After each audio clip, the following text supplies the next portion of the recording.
সবাই জানতো খুনটা আসলে কে করেছে, খুনের প্রমাণও রয়েছে, কিন্তু তবুও আদালত তাকে সসম্মানে মুক্তি দিয়ে দেয়। ভাবছেন কেন?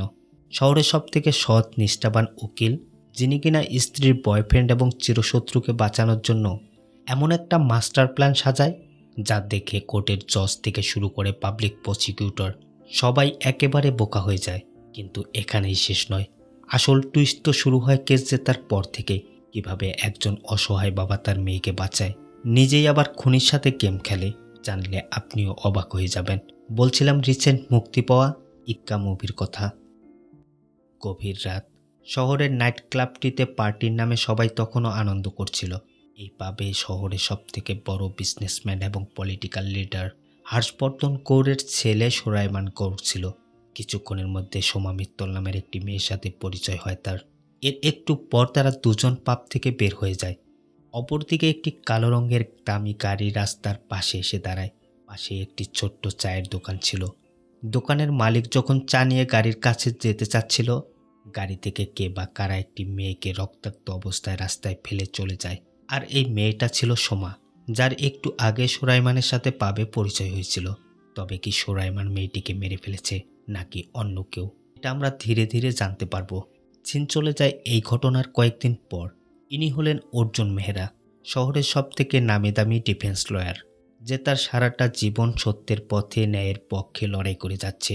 পাবলিক প্রসিকিউটর হওয়ার সুযোগ থাকলেও সে ডিফেন্স লড়তেই স্বাচ্ছন্দ্য বোধ করে। অপরদিকে অর্জুন মেহরার একমাত্র মেয়ে সামিরা স্টেট লেভেলের সাঁতার প্রতিযোগিতায় অংশ নিচ্ছে। সামিরার সাথে তার মা অবন্তিকাও রয়েছে। প্রতিযোগিতার মাঝপথে সামিরা হঠাৎ অসুস্থ হয়ে পড়ে। তার নাক দিয়ে অনবরত ব্লিডিং হচ্ছিল। খবর পেয়ে অর্জুনও ছুটে এসেছে। সামিরা এখন সুস্থ হলেও আসলে তার সাথে কি হয়েছে তা জানার জন্য বেশ কয়েকটি টেস্ট করতে হবে। ডক্টর অর্জুন এবং অবন্তিকারও ব্লাড স্যাম্পল রেখে যেতে বলে। এতে ডক্টরদের সঠিক রোগ নির্ণয় সহজ হবে। ওই রাতে সোমাকে রাস্তায় ফেলে যাবার পর পথচারীদের কল পেয়ে সোমাকে হসপিটালে ভর্তি করা হয়। সোমা বেঁচে থাকলেও তার শারীরিক অবস্থা খুবই খারাপ। আবার সোমা এবং সুলাইমানকে একসাথে পাব থেকে বের হতে দেখা গেছে। এ কারণেই প্রাইম সাসপেক্ট হিসেবে সুলাইমানের নাম সামনে আসে। যে কোনো সময় পুলিশ তাকে অ্যারেস্ট করবে। এদিকে সুলাইমানের বাবা হর্ষবর্ধন চাচ্ছে অর্জুন তার ছেলের কেসটা লড়ুক। সামনে নির্বাচন। কোনো কারণে সুলাইমান দোষী প্রমাণ হলে হর্ষবর্ধনের কেরিয়ার 12টা বেঁচে যাবে, তাই সে রিস্ক নিতে যাচ্ছে না। অর্জুন যেহেতু নির্দোষ লোকদের পাশে দাঁড়িয়ে কেস লড়ে, অর্জুনের এই রেপুটেশনটাই কাজে লাগাতে চাচ্ছিল হর্ষবর্ধন। অর্জুন ভালোভাবে জানতো সুলাইমানের বিহেভিয়ার সম্পর্কে। তাছাড়াও তাদের দুজনের মাঝে কিছু পার্সোনাল ইস্যু রয়েছে। অর্জুন তার কেসটা নিতেই চাচ্ছে না, স্পষ্টই না করে দেয়। অনেক হাই প্রোফাইল কেস হওয়ার কারণে কেসটির বিচার কাজ দ্রুত শুরু হয়ে যায়। পাবলিক প্রসিকিউটর হিসেবে যাকে নিয়োগ দেওয়া হয়েছে, হঠাৎ সে আবার অসুস্থ হয়ে পড়ে। এ কারণে তার জুনিয়র লয়ার মধুমতি ব্যানার্জিকে অ্যাপয়েন্ট করে রাষ্ট্রপক্ষ। এমন হাই প্রোফাইল কেসে সে কখনো কাজ করেনি। এই কেসের ব্যাপারে অনেক নার্ভাস হয়ে পড়েছে। 4 দিন পরেই হাইকোর্টে শুনানি শুরু হয়ে যাবে। এদিকে সামিরার সকল টেস্টের রেজাল্ট এসেছে। সামিরার ক্যান্সার ধরা পড়ে, যা ছিল অ্যাডভান্স স্টেজে। অর্জুনের কথা, আমাদের ফ্যামিলিতে কারো ক্যান্সার নেই, আপনি টেস্টগুলো আরেকবার চেক করেন। ডক্টর বলে এখনকার সময় অনেক বাচ্চা ক্যান্সারে ভুগছে। এটা কোনো জেনেটিক রোগ নয়, বিভিন্ন কারণে ক্যান্সার হতে পারে। সামিরা ছিল অর্জুন এবং অবন্তিকার একমাত্র মেয়ে। যে কোনো মূল্যে তারা তাদের মেয়েকে ভালো করতে চাচ্ছে। ডক্টর বলে চিকিৎসা বিজ্ঞান এখন অনেক উন্নতি করেছে, আমরা সোমার চিকিৎসা শুরু করতে পারবো। তবে এরকম কেসে প্যারেন্টস থেকে বোন মেরু সেল নেওয়া হয়। কিন্তু দুঃখজনক হলো আপনাদের দুজনের কারো সাথে সামিরার পারফেক্ট ম্যাচ হচ্ছে না, আর হাতে সময় অনেক কম। এ সময় অন্য ডোনার খুঁজে পেতে অনেক সময় লাগবে। সামিরাকে বাঁচাতে হলে তার বায়োলজিক্যাল প্যারেন্টসকে লাগবে। অর্জুন আসলে সামিরার বায়োলজিক্যাল ফাদার নয়। আর যে ব্যক্তি সামিরার জন্মের আগেই তাকে মেরে ফেলতে চেয়েছিল, সে কি সামিরার জন্য স্টেম সেল দেবে? অর্জুন তার মেয়ের জন্য সব কিছুই করতে পারে। সে যে করেই হোক সামিরার বায়োলজিক্যাল ফাদারকেই আনবেই। আর এখানেই জানা যায় সামিরার বায়োলজিক্যাল ফাদার সম্পর্কে। সে আর অন্য কেউ নয়, সে হলো সুলাইমান গৌর। আজ থেকে 12 বছর আগে সুলাইমান এবং অবন্তিকা দুজনেই অর্জুনের জুনিয়র হিসেবে প্র্যাকটিস করত। আর সে সময়ে সুলাইমান এবং অবন্তিকা রিলেশনশিপে ছিল। একটা সময় অবন্তিকা প্রেগনেন্ট হয়ে যায়। অবন্তিকা সব কিছু ছেড়ে স্বামী সন্তানকে নিয়ে সুখে থাকতে চেয়েছে, কিন্তু সুলাইমান তার উল্টো। সে অবন্তিকাকে তার বাচ্চা নষ্ট করতে বলে। বিয়ে করবে, কিন্তু আরও সময় লাগবে তার। অপরদিকে অর্জুন অবন্তিকাকে খুব পছন্দ করত। এমন দুঃসময়ে অর্জুন অবন্তিকার পাশে এসে দাঁড়ায়। এরপর থেকে সুলাইমান আরও বেশি উচ্ছৃঙ্খল হয়ে পড়ে। এ কারণে অর্জুন সুলাইমানকে তার অফিস থেকে বের করে দেয় একটা সময়। এখন তারা দুজন দুজনকে একদম সহ্য করতে পারে না। আবার আজ যখন অর্জুন সুলাইমানের কাছে তার মেয়ের জীবন বাঁচানোর কথা বলে, সুলাইমান একটা সুযোগ পেয়ে যায়। স্বামীরার জন্য তার বিন্দুমাত্র মায়া নেই। সুলাইমান তো প্রথম থেকেই সেলফিশ টাইপের ছিল। অর্জুনকে সে সোজা অফার করে, যদি তুমি আমাকে কেস থেকে মুক্ত করতে পারো তাহলে আমি তোমার মেয়ের জন্য বনমেরু দিয়ে দেব। মেয়েকে বাঁচানোর অন্য কোনো পথ নেই অর্জুনের হাতে। অনিচ্ছা সত্ত্বেও সুলাইমানের কেসটি তাকে নিতে হয়। অন্যদিকে অর্জুন যখন সুলাইমানের কেসটার সাথে জড়িয়ে যায়, অনেকেই ভেবে নেয় সুলাইমান হয়তো ইনোসেন্ট, নয়তো অর্জুন কোনো দোষী ব্যক্তির হয়ে কেস লড়বে না। আবার ডিফেন্স লয়ার যেহেতু অর্জুন মেহরা, পাবলিক প্রসিকিউটর মধুমিতা বেশ চিন্তায় পড়ে যায়। পরের দিন সকালবেলা সুলাইমানকে তার বাড়ি থেকে পুলিশ অ্যারেস্ট করে। আগামী 3 দিনের মধ্যেই হাইকোর্টে কেসটার শুনানি শুরু হয়ে যাবে। অর্জুন এবং মধুমিতা কোর্টের শুনানির জন্য নিজেদের মতো সকল আলামত সংগ্রহ এবং প্রস্তুতি নিতে শুরু করে। মধুমিতা সোমার 2 ফ্রেন্ডের কাছে জানতে পারে সেদিন রাতে পাবে সোমা এবং সুলাইমান বেশ কমফোর্টেবল ছিল। একটু পরেই তারা বেরিয়ে যায়। এরপর কি হয়েছে তারা আর জানে না। পুলিশ খুঁজে খুঁজে রাস্তার পাশে সেই চায়ের দোকানদার বিজয় কামতেকেও খুঁজে বের করে। উইটনেস লিস্টে বিজয় কামতের নামটিও অন্তর্ভুক্ত করা হয়। আবার সোমার নির্দিষ্ট কোনো বয়ফ্রেন্ড ছিল না, তার পছন্দ ছিল সুগার ড্যাডিরা। কিন্তু অর্জুন চাচ্ছে না কোনো মেয়ের ক্যারেক্টার নিয়ে কোর্টে কথা বলতে। সোমাকে হসপিটালে ভর্তি করানোর পর থেকে কমায় আছে, তার স্টেটমেন্টও নেওয়া যাচ্ছে না। আবার ওই রাতের ঘটনার পর সুলাইমান তার গাড়িটি কেমিক্যাল ওয়াশ করেছে, সেখানেও কিছু খুঁজে পাওয়া যায় না। আজকে শুনানির প্রথম দিন, বাইরে প্রচণ্ড ভিড়। সবার কাছে একটাই প্রশ্ন, সুলাইমানই কি আসলে অ্যাকিউজড?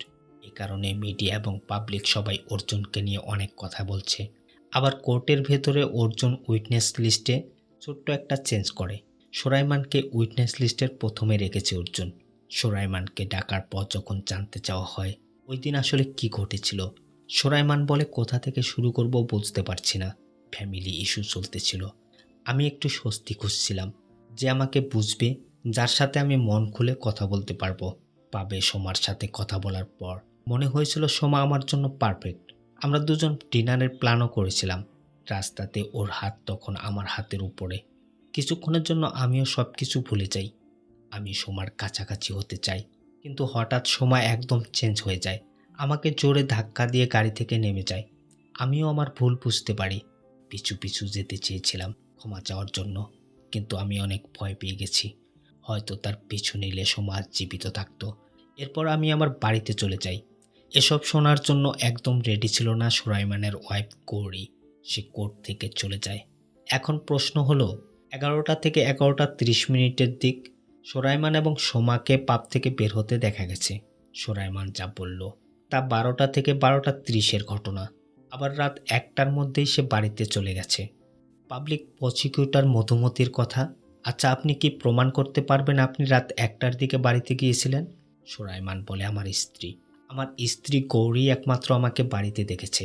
কিন্তু গৌরী সুলাইমানের স্ত্রী হবার কারণে ডিফেন্স লয়ার তাকে উইটনেস হিসাবে রাখতে পারবে না, এটা কোর্ট অ্যালাউ করবে না। এছাড়াও যখন গাড়ি কেমিক্যাল ওয়াশের কথা ওঠে, সুলাইমান জানায় এটা তার রেগুলার রুটিন, 2-1 মাস পর পর সে এমনটা করে। অর্জুনের কথা, এটা খুব সিম্পল একটা ঘটনা। পাবে দুজনের সাথে পরিচয় হয়, এরপর তারা বাইরে ইন্টিমেট হওয়ার চেষ্টা করে।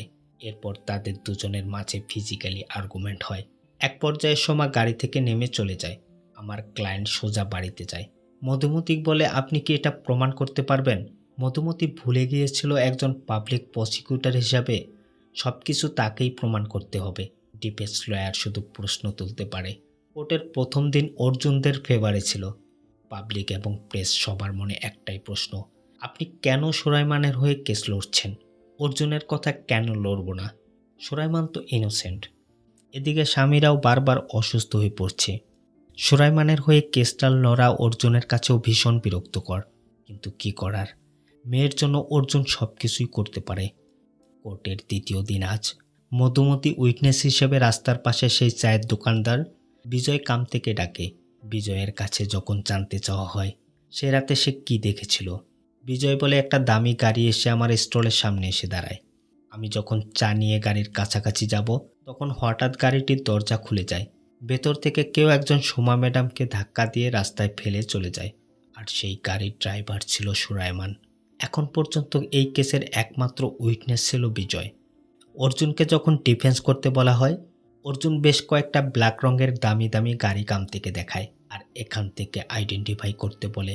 সেদিন আসলে সে কীরকম গাড়ি দেখেছিল। বিজয় ভীষণ কনফিউশনে পড়ে যায়। কালো রঙের এমন অনেক দামি দামি গাড়ি শহরে রয়েছে।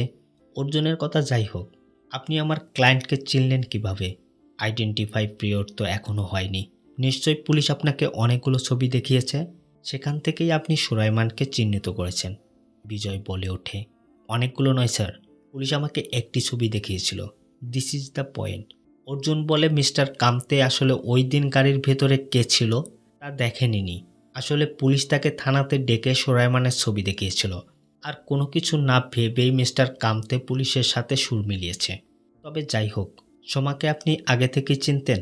বিজয় বলে, হ্যাঁ, আমি সোমা ম্যাডামের বাসার নিচেই চা বিক্রি করি। সবসময় আমি সোমা ম্যাডামকে এখান দিয়েই দেখেছি। অর্জুন বলে, তুমি তাহলে সেদিন আহত সোমাকে রাস্তার উপরে ফেলে চলে গিয়েছিলে কেন? তুমি তো অ্যাম্বুলেন্সকে ফোন করলেও পারতে। বিজয় বলে, পুলিশের ভয়ে। জজও বুঝতে পারছিল উইটনেসকে হয়তো তারা শিখিয়ে পড়িয়ে নিয়ে এসেছে। এরপর থেকে এমন মিস্টেক যেন না হয়, এ ব্যাপারে মধুমতিকেও সাবধান করে দেয় কোর্ট। সেদিনের মতো কোর্টের কার্যক্রম শেষ হয়। অর্জুন ভীষণ চিন্তিত ছিল। প্রসিকিউটরের সাক্ষী ভুল প্রমাণ করতে পারলেও সুরাইমান যে নির্দোষ তা প্রমাণ করার জন্য বেশ এভিডেন্স প্রয়োজন, আর তার কাছে তেমন কিছুই নেই। অবন্তিকা সোমার সোশ্যাল অ্যাকাউন্ট ঘেটে সোমা এবং তার বয়ফ্রেন্ডের চ্যাটিংয়ের কিছু ডকুমেন্ট কালেক্ট করে অর্জুনকে দেয়।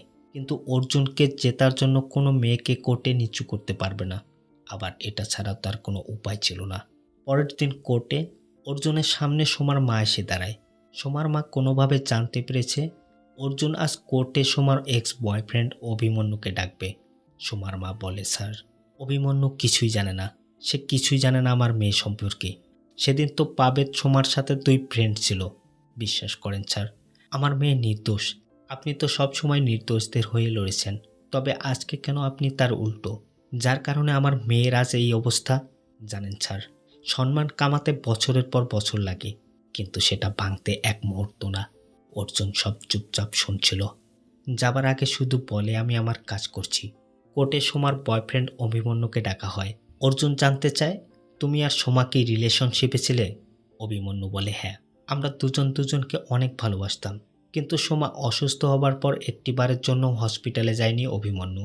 30 তারিখ রাতে, অর্থাৎ ঘটনার দিন রাতে, অভিমন্যু এবং সোমার হোয়াটসঅ্যাপ মেসেজ কোর্টের সামনে তুলে ধরে অর্জুন, যেখানে তাদের দুজনের মাঝে অনেকক্ষণ ঝগড়া হয়। শেষমেশ দুজনে ব্রেকআপ করে নেয়। আবার অভিমন্যুও ব্ল্যাক রঙের দামি গাড়ি ব্যবহার করে। অভিমন্যু এবং সোমা স্ন্যাপচ্যাট ইউজ করত, অর্থাৎ সোমা কোথায় আছে, কোথায় যাচ্ছে, সব লাইভ লোকেশন অভিমন্যু জেনে যায়। আসলে অর্জুনের পয়েন্ট হলো, অভিমন্যুর সাথে আর্গুমেন্ট হবার পর রাগে একটা সময় অভিমন্যু সোমাকে মেরে ফেলার চেষ্টা করে। কিন্তু অভিমন্যুর কথা আমি সেই রাতে ভাবেছিলামই না। এছাড়াও সোমার জন্য আমি কেন এত সিরিয়াস হব? সোমাকে আপনারা চেনেন না স্যার। সে টাকার জন্য যা ইচ্ছে তা করতে পারে, যে কারো সাথে রাত কাটাতে পারে। অর্জুন অভিমন্যুকে থামিয়ে দেয়। অর্জুন চাচ্ছে না কেসের জন্য কোনো মেয়ের ক্যারেক্টার নিয়ে প্রশ্ন উঠুক। এদিকে সোমার অবস্থাও দিন দিন খারাপের দিকে যাচ্ছে। আবার সোমার ক্যারেক্টার নিয়ে প্রশ্ন ওঠাতে অর্জুনের ভেতরে ভীষণ অনুশোচনা কাজ করছিল। নিজেকে সে ক্ষমা করতে পারছে না। পরের দিন কোর্টে পাবলিক প্রসিকিউটর একটা স্ট্রং এভিডেন্স উপস্থাপন করে। ফরেনসিক এক্সপার্ট মিস্টার ঘোষকে দিয়ে সুরাইমানের গাড়ির এক্সামিন করা হয়। সোমার রক্ত পাওয়া গেছে গাড়ির কি হলে। মিস্টার ঘোষের কথা, গাড়ি কেমিক্যাল ওয়াশ করা হয়েছে ঠিকই, কিন্তু পূর্ব থেকেই গাড়ির চাবিতে রক্ত লেগেছিল। আর সেই চাবি গাড়ি কি হলে ইম্পোর্ট করার পর সেখানেও রক্ত লেগে আছে। এতদিন সব কিছু অর্জুনদের ফেভারে থাকলেও এই এভিডেন্সের পর সব কিছু উল্টে যায়। তবুও অর্জুন কয়েকদিন সময় চেয়ে নেয় কোর্টের কাছে। আবার অর্জুন যেহেতু অভিমন্যুকে সাসপেক্ট লিস্টে রেখেছে, তাই পাবলিক প্রসিকিউটর শ্রীনাথের পেট্রোল পাম্পের একটি সিসি ক্যামেরার ফুটেজ দেখায় কোর্টকে, যেখানে দেখা যায় রাত 12টার দিকে অভিমন্যু সেই পেট্রোল পাম্পে পেট্রোল নেওয়ার জন্য গিয়েছিল। এরপর সে বাথরুম ইউজ করেছে। ঠিক 12:20 অভিমন্যু পেট্রোল পাম্প থেকে বের হয়ে যায়। সোমাকে রাত 1টা থেকে 1:10 মধ্যে আহত অবস্থায় পাওয়া গেছে। তখন অভিমন্যু বাসিতে ছিল, যেটা এখান থেকে অনেক দূর। সুতরাং অভিমন্যু সোমাকে মারার চেষ্টা করা একেবারেই অসম্ভব। অর্জুন বলে হতে পারে অভিমন্যু এই ঘটনার সাথে জড়িত নয়, আবার এটাও হতে পারে অভিমন্যু কাউকে দিয়ে এই কাজটি করিয়েছে। সোমার যেহেতু অনেক বয়ফ্রেন্ড ছিল, এটাও হতে পারে তাদের মধ্যকার অন্য কারো মোটিভ এমন ছিল। কোর্ট সেদিনের মতো শেষ হয়। সুলাইমানের গাড়ির কি হলে যে সোমার ব্লাড স্যাম্পল পাওয়া গেছে, এই বিষয়টা নিয়ে ভীষণ আপসেট হয়ে পড়ে অর্জুন সুলাইমানের সাথে দেখা করে, জিজ্ঞেস করে কারের চাবিতে সোমার রক্ত কিভাবে আসলো, কি হয়েছিল সেদিন, সব কিছু খুলে বলো। সুলাইমানের কথা, সেদিন আমি নিজেকে প্রোটেক্ট করেছিলাম, হয়তো তখন স্ক্র্যাচ লাগতে পারে। অর্জুনও এটা বুঝতে পারছে সুলাইমান মিথ্যে বলছে, তার তো কিছুই করার নেই। মেয়েকে বাঁচাতে হলে যেভাবেই হোক সুলাইমানকে বাঁচাতেই হবে, যে কোনো একটা উপায় বের করতে হবে। এদিকে আবার হঠাৎ করে সোমার কন্ডিশন খারাপ হয়ে যায়। ডক্টররা অনেক চেষ্টার পরও তাকে বাঁচাতে পারে না। কেসটা অ্যাটেম্পট টু মার্ডার থেকে এখন মার্ডার হয়ে গেছে, অর্থাৎ এখন সুলাইমানের ওপর মার্ডারের চার্জ আরোপ করা হবে। এটাও অনেক ভাববার বিষয় ছিল। এদিকে পাবলিক প্রসিকিউটর যেমন সুলাইমানকে অপরাধী হিসেবে প্রমাণ করতে পারছে না, অপরদিকে অর্জুনও সুলাইমানকে নির্দোষ প্রমাণ করতে পারছে না। মিডিয়া এবং পাবলিকের প্রচুর প্রেশার যে অর্জুন ইনোসেন্টদের হয়ে লড়ত সবসময়, আজ তার কি হয়েছে।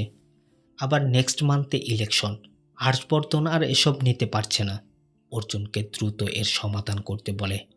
নেক্সট হিয়ারিংয়ের দিন অর্জুন দেশের সবথেকে বড় ফরেনসিক সায়েন্টিস্টকে ডাকে। জানতে চাওয়া হয় এই কেসে যে ফরেনসিক রিপোর্ট কালেক্ট করা হয়েছে আর যেটা রিপোর্ট জেনারেট করা হয়েছে, এটা কি সঠিক পদ্ধতিতে করা হয়েছে। ডক্টর বলে আনফর্চুনেটলি না। কেন জানতে চাইলে ডক্টর বলে ব্লাড টেস্টের জন্য পিসিআর আরএফএল গোল্ড স্ট্যান্ডার্ড, এর থেকে জাজ করা যেতে পারে। তবে কি হলে যে ব্লাড স্যাম্পল পাওয়া গেছে সেটা তুলনামূলক অনেক কম, কেমিক্যাল ড্যামিনেট ছিল। আরএফএল টেস্টের জন্য বড় স্যাম্পলের প্রয়োজন, সুতরাং বলা যেতে পারে রেজাল্ট 100% সঠিক নয়, রেজাল্ট ফলস হবার সম্ভাবনা রয়েছে। অর্থাৎ মিস্টার ঘোষ যে রিপোর্ট কোর্টের কাছে দিয়েছে তা ইনকনক্লুসিভ।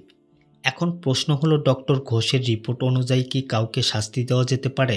সায়েন্টিস্ট বলে না। পাবলিক প্রসিকিউটরের এমন শক্ত এভিডেন্স অর্জুন খুব সুন্দরভাবেই ডিপেন্ড করে। কোর্টে বারবার এমন সোমাকে অপমানিত হতে দেখে এখন সোমার মা চাচ্ছে না আর কেসটা লড়তে, নিজেদের খুব অসহায় মনে করছে তারা। মধুমতিও তার অ্যাসিস্ট্যান্টদেরকে ভালোভাবে আবার সব কিছু ইনকোয়ারি করতে বলে। পুলিশদের সাথে নিয়ে আবার সব কিছু নতুন করে ইনভেস্টিগেশন শুরু করা হয়, কিন্তু কোথাও কিছু খুঁজে পাওয়া যাচ্ছে না। এমন সময় মধুমতির অফিসে একটি লোক আসে, যাকে মধুমতি ট্রাম্প কার্ড হিসেবে ব্যবহার করতে পারবে। আজ কোর্টে কেসটি শেষ হবার কথা। বিচারক দুজনের ক্লোজিং স্টেটমেন্ট রেডি আছে কিনা জানতে চায়, কিন্তু শেষ মুহূর্তে এসে প্রসিকিউশন একজন নতুন উইটনেসকে আদালতের সামনে আনতে চায়। অর্জুনের আপত্তি থাকলেও জজ নতুন উইটনেসকে অ্যালাউ করে। নতুন উইটনেস হিসেবে যাকে আনা হয়েছে তার নাম সুধাকর পিল্লাই। আসলে সুধাকর ক্রাইম সিনের কয়েক মিটার পূর্বেই একটি হোস্টেলে থাকে। সুধাকরের কথা সকালবেলা তার ট্রেন ছিল, এজন্য সে সারা রাতই ঘুমায়নি। রাত 1টার দিকে আমি যখন সিগারেট খাওয়ার জন্য বারান্দায় আসি, দেখি একটা কালো রঙের লাক্সারি কার হঠাৎ আমার বিল্ডিংয়ের নিচে এসে দাঁড়ায়। ড্রাইভার কার থেকে বের হয়। বডি ল্যাঙ্গুয়েজ দেখে মনে হচ্ছিল কার চালক অনেক স্ট্রেসে আছে। আমি গুরুত্ব না দিয়েই আবার রুমে চলে যাই। টিকিটের একটি ছবি বাবাকে টেক্সট করি। এর 5 মিনিট পর আবার বারান্দায় আসি আমি, উবার এসেছে কিনা চেক করার জন্য, কিন্তু গাড়িটি একই জায়গায় দাঁড়িয়েছিল। ড্রাইভার কারোর সাথে ফোনে কথা বলছে, তাকে ভীষণ চিন্তিত দেখাচ্ছে।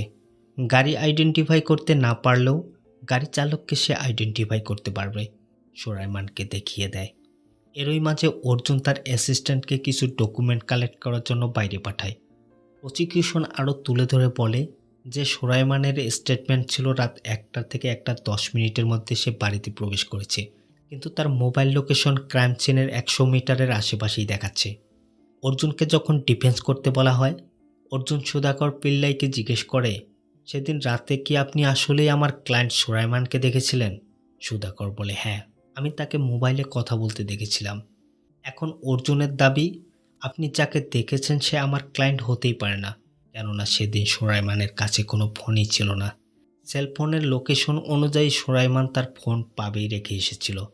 তবে মধুমতির কথায় এমনও হতে পারে সুলাইমান দুটি ফোন ইউজ করে, একটি পাবে রেখে এসেছিল, অন্যটি তার কাছেই ছিল। আর সুধাকর তার বিল্ডিংয়ের নিচে স্পষ্ট সুলাইমানকে দেখেছিল। মিস্টার অর্জুনের কাছে যদি সুলাইমানের স্ত্রী ব্যতীত অন্য কোনো এভিডেন্স থাকে, সে নির্দ্বিধায় আদালতে পেশ করতে পারে। শেষ মুহূর্তে এসে প্রসিকিউশন এমন একটা উইটনেস হাজির করেছে যা সুলাইমানদের জন্য ভীষণ বিপজ্জনক। ডিফেন্স কোর্টের কাছে কয়েকদিন সময় চেয়ে নেয় আবার।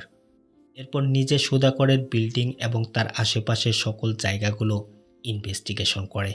সবশেষে সুলাইমানের স্ত্রী গৌরীর সাথে দেখা করে। ওই দিন আসলে কি হয়েছিল সব কিছুই আবার বলতে বলে। অর্জুন বলে, দেখুন, আপনি একটু মনে করার চেষ্টা করুন। হতে পারে ওই রাতে সুলাইমান বাড়ি ফেরার পর কারো সাথে ফোনে কথা বলেছে বা কেউ তাকে দেখেছে, কেননা ওই দিনের একমাত্র সাক্ষী আপনি। কোর্ট আপনাকে অ্যাকসেপ্ট করবে না। আর সুলাইমান বলেছিল ওই রাতে বাসায় ফিরে এসে তার স্ত্রীকে হ্যান্ডেল করেছে।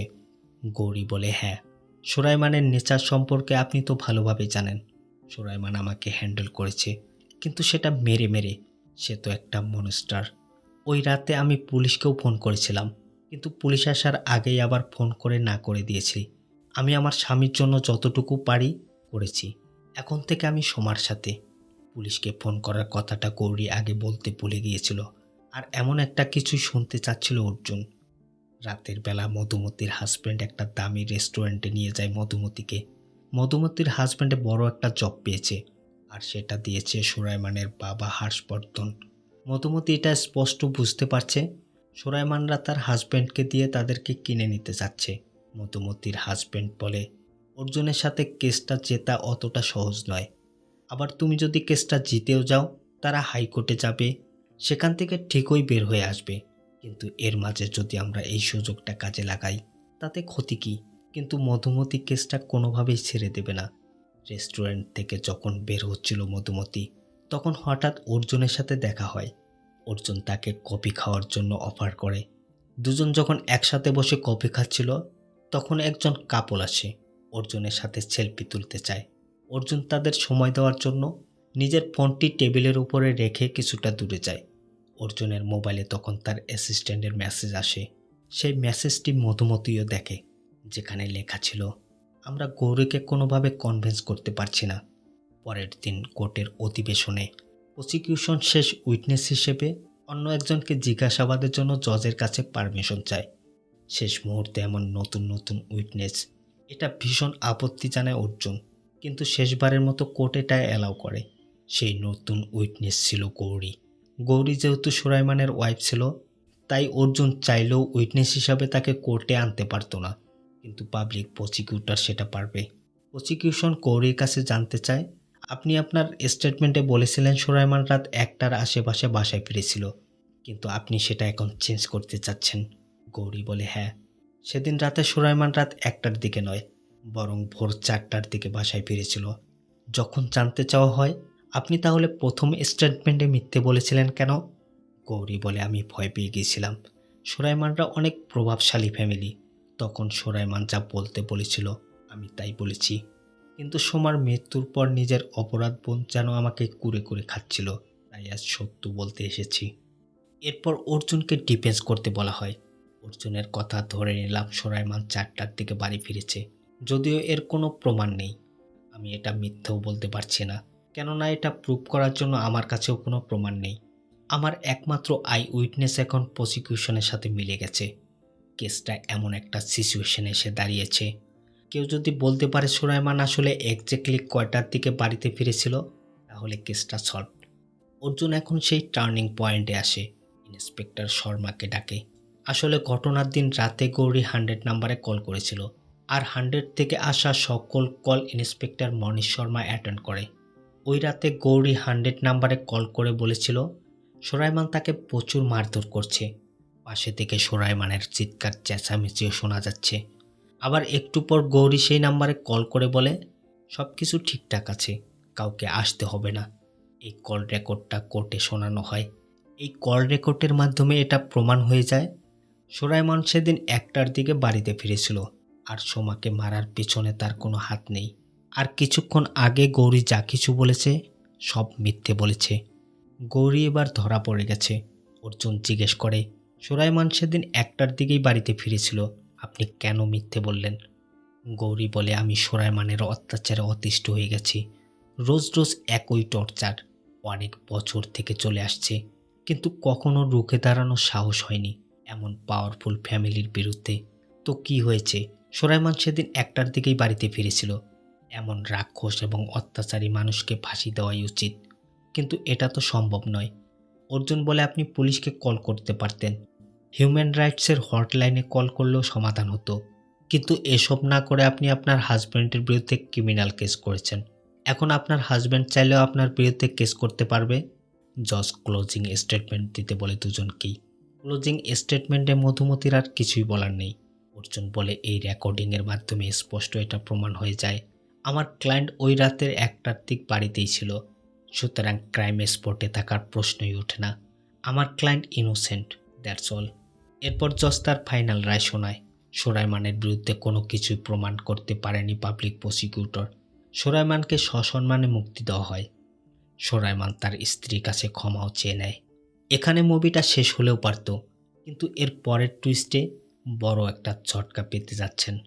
অর্জুন তখন ছাদের উপরে দাঁড়িয়েছিল। মধুমতি এসে বলে, আপনার কাছে এটা আশা করিনি স্যার, আপনি আমাকে ফলো করতেছিলেন।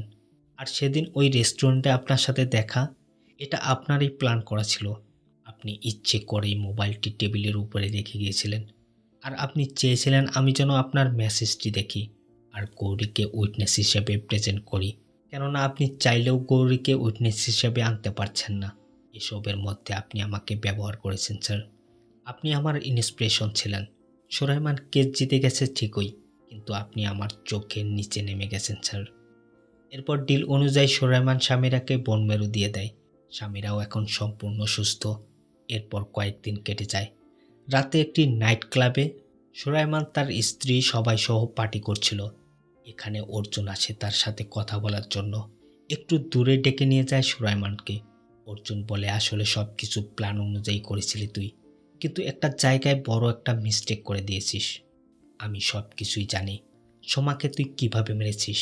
এখানে জানা যায় সেদিন রাতের আসল ঘটনা। তারা দুজন ক্লাব থেকে বের হবার পর রাস্তার পাশে এসে দাঁড়ায়। সুলাইমান সোমার কাছাকাছি যেতে চায়, হঠাৎ সোমা রিয়েক্ট করে বসে। সুলাইমানও রেগে গিয়ে হাতে থাকা কারের চাবি দিয়ে সোমার গলাতে আঘাত করে। সোমা নিস্তব্ধ হয়ে যায়। সুলাইমান প্রচণ্ড ভয় পেয়ে সোমাকে রাস্তার মাঝে ফেলে চলে যায়। তখন সুলাইমান একটা মাস্টার প্ল্যান সাজায়, যাতে এই কেসে সে ফেঁসে না যায়। গৌরীকে ফোন করতে চাইলে মনে পড়ে ফোনটি তো সে পাবেই ফেলে রেখে এসেছে। তখন কিছু দূর সামনে গিয়ে সুধাকরের বিল্ডিংয়ের নিচে গিয়ে দাঁড়ায়। সুধাকর সুলাইমানকে স্পষ্টই দেখেছিল, কিন্তু মার্ডার করতে দেখেনি, কিন্তু কভার করতে ঠিক দেখেছে। রাস্তার পাশে শুয়ে থাকা ভিখারির কাছ থেকে ফোন নেয় সুলাইমান। এরপর গৌরীকে ফোন করে, বলে থানাতে ফোন করতে এবং টর্চারের কথা বলতে।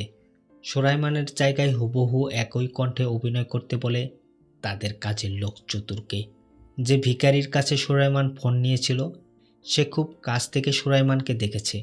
বেঁচে থাকলে হয়তো ঝামেলায় পড়বে সুলাইমান, এটা ভেবে তাকেও মেরে ফেলার চেষ্টা করা হয়, কিন্তু সেখানে পুলিশ এসে পড়ায় চতুর ধরা পড়ে। সেই ভিখারিটিও 3 দিন কমায় থাকার পর এখন সুস্থ। সে পুলিশকে তার স্টেটমেন্ট দিয়েছে। সুলাইমানের কথা এসব ভেবে এখন আর কি হবে, চলো পার্টি করি, যা হবার তা হয়ে গেছে, স্ত্রী এবং মেয়েদের নিয়ে ভালো থাকো। অর্জুন নাছোড়বান্দা বলে, এখন একটি নয়, তোর উপরে 2টি চার্জ হবে, একটি অ্যাটেম্প্ট টু মার্ডার, অপরটি মার্ডার। কথা বলতে বলতেই মধুমতি পুলিশও সেখানে আসে এবং সুলাইমানকে অ্যারেস্ট করে নিয়ে যায়। অর্জুন এই সত্যটা অনেক আগেই জেনেছিল, কিন্তু তার মেয়েকে বাঁচানোর জন্য এসব করতে হয়েছে তাকে। তার মেয়ের অপারেশন হবার পর ইনভেস্টিগেশনের সকল তথ্য মধুমতিকে দিয়ে দেয় সে, যাতে এই ডকুমেন্টের উপর বেস করে অর্জুনকে সাজা দিতে পারে।